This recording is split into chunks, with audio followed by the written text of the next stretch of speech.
So you bought your home sometime after 2023, right? And rates were sky high, think 7% or more, and you're kicking yourself because you missed those sweet 3% rates from a few years back.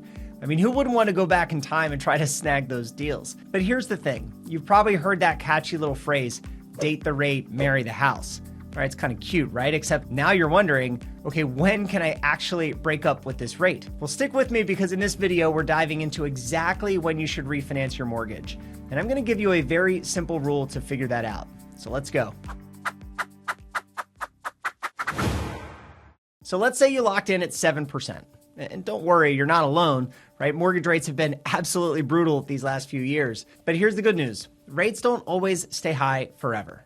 Right? I've been in the mortgage business for 25 years now, and throughout every 4 to 6 year period of time, there tends to be a dip in rates as just regular economic cycles run their course. If you've been eyeing the market, you're probably asking, how low do interest rates need to go before refinancing makes sense for me?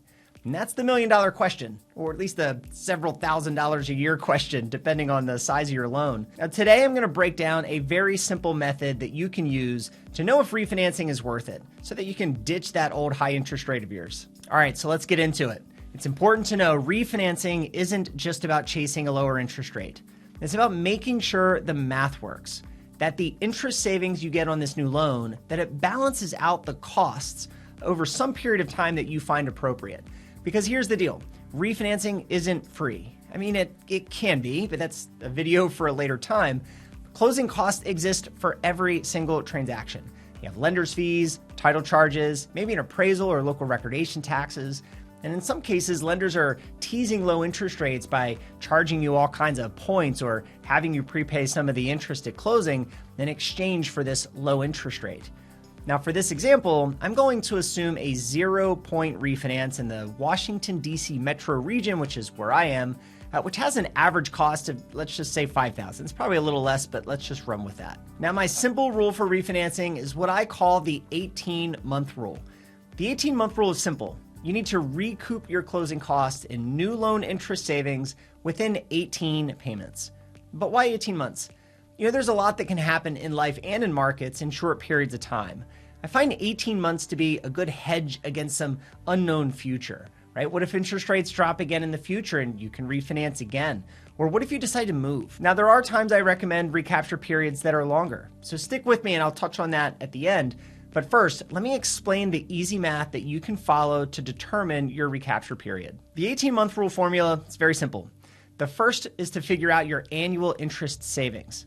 Then we're going to break that down into monthly by dividing by 12, so it's pretty simple. And then we're going to divide that into the closing costs. So it sounds confusing, but it's not. So let's just go through an example together step by step. The first step is to figure out how much you'll save in annual interest. This is a quick, dirty formula, but it really does the job just fine. You want to grab your latest mortgage billing statement and a calculator, and you're going to multiply the current loan balance by the interest rate differential, or the difference between whatever this new rate is and the rate that you currently have. And let's assume you have a $400,000 mortgage with an interest rate of 7%. The rate that you're being offered is 6%, so let's say a savings of 1%. We're going to take that $400,000 loan amount and we're going to multiply it by that rate differential, or 1%, and we're going to get annual interest savings of $4,000. Step 2 is to get the monthly savings. We're just going to divide that $4,000 by 12 to get $333 a month. And the last step is to figure out the recapture period.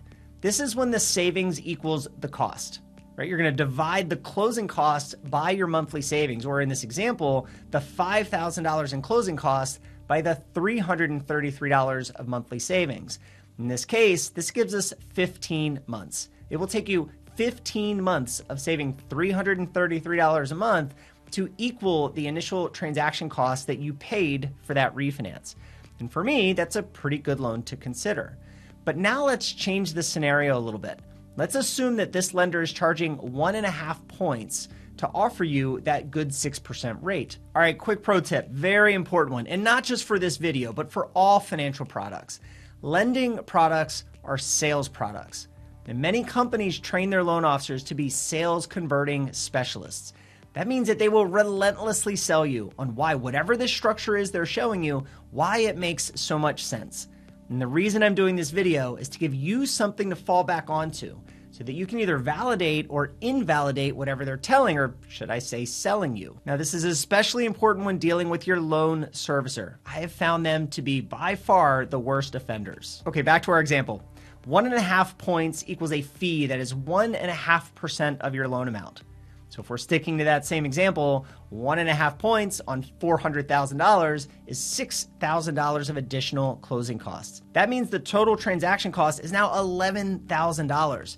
Remember, you're still only saving $333 a month. Now that leads to a 33-month recapture period, which clearly breaks my 18-month rule. In fact, it's almost double at 3 years. But here's where it gets a little interesting. Sometimes you should break the 18-month rule. You know, life doesn't always play by the numbers.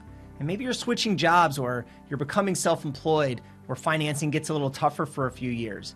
Or maybe you're planning on converting this home to an investment property and you want to reposition that debt now to achieve some cash flow objective. And there are also cases where you have debt consolidation, right? Maybe you need to wipe out a bunch of high monthly payment debt just to reduce the stress of life. And then there's heavy stuff like sickness, income loss, or maybe you're prepping for future retirement. The point I want to make here is that if refinancing gives you budget relief, that's worth more than any rule. So yeah, 18 months is a guide, but it's absolutely not a commandment. And one last thing, closing costs are not refundable, so don't jump in blind. This is just video number 1 in our Refinancing Your Mortgage series. Next up, we're going to tackle pitfalls in refinancing, closing costs, PMI, and what the heck does a no-cost refinance really mean. So be sure to hit subscribe, like this video if you found value, and I look forward to seeing you in the next video.